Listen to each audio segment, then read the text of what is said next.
Abhinadan. Thank you.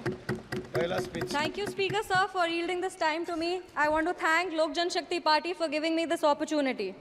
Honorable Speaker Sir, I rise with immense gratitude and respect for our Honorable President of India for her encouraging, enthralling and encouraging speech addressed to the Parliament. It is with great pride and wholehearted support and appreciation for the vision that she has laid out for us. हम बोलना चाहेंगे speaker महोदय कि हमारे यशस्वी और ओजस्वी प्रधानमंत्री श्री नरेंद्र मोदी जी के नेतृत्व में भारत लगातार विकास की ओर अग्रसर है। स्कूल और विद्यालय में ही बापू के विचारों को पढ़ती आई हूँ और आज ये कहना चाहूँगी कि बापू के विचारों को अगर सत्य निष्ठा से कोई आगे लेकर के जा रहा है तो वो एनडीए की सरकार है।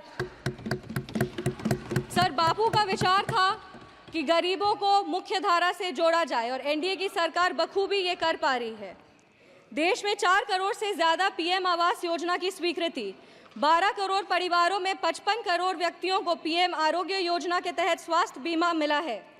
25 करोड़ लोगों को मल्टी डायमेंशनल पॉवर्टी के बाहर लाया गया है सर, और 80 करोड़ आबादी को पीएम गरीब कल्याण अन्न योजना के तहत लाभ लगातार मिल रहा है।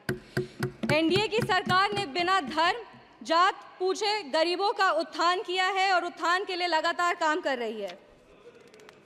सर, हम बिहार से आते हैं और बिहार ने 2005 से लगातार एनडीए को बुलंदी और मजबूती दी है।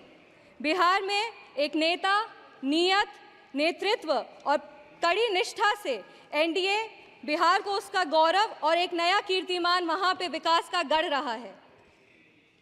हमारे पार्टी के नेता श्रद्धेय रामविलास पासवान जी ने लगातार बाबा साहब भीमराव अंबेडकर के पद चिन्हों पर चलकर दलित, शोषित और वंचित वर्गों को आगे बढ़ाया है। आज हम बाबा साहब भीमराव अंबेडकर की बात कर रहे हैं और उनका एक कोट पढ़ना चाहेंगे। I measure the progress of a community by the degree of progress which the women have achieved. सरकार ने विमेन रिजर्वेशन एक्ट दे करके 33% आरक्षण दे करके संसद में महिलाओं के आवास को ना सिर्फ बुलंदी दी है बल्कि उनके अधिकारों की भी लड़ाई लड़ी है।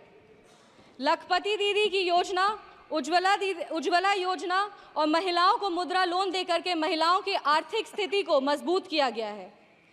अगर आज हम आर्थिक स्थिति की बात कर रहे हैं तो हमें अर्थव्यवस्था की भी बात करनी चाहिए और देश आज विश्व की 5वीं सबसे बड़ी अर्थव्यवस्था है और 2047 तक विश्व की 3री सबसे बड़ी अर्थव्यवस्था होगी।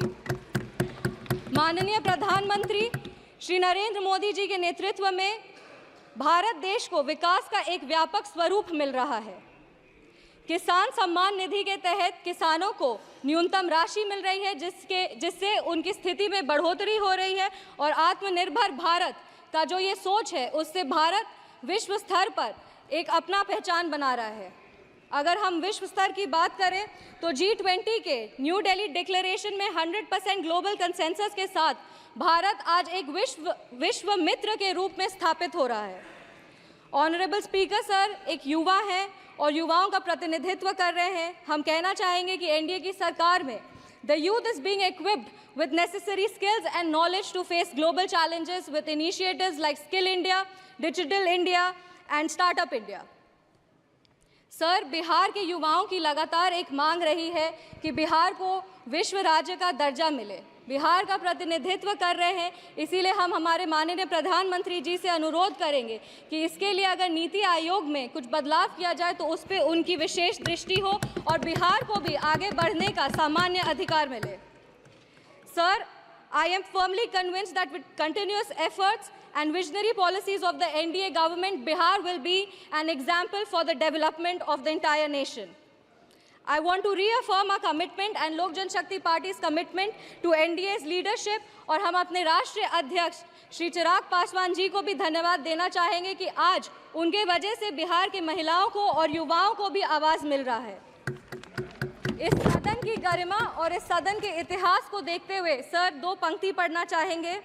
जो भरा नहीं है भावों से बहती जिसमें रसधार नहीं, जो भरा नहीं है भावों से बहती जिसमें रसधार नहीं, वो हृदय नहीं है पत्थर है जिसमें स्वदेश का प्यार नहीं।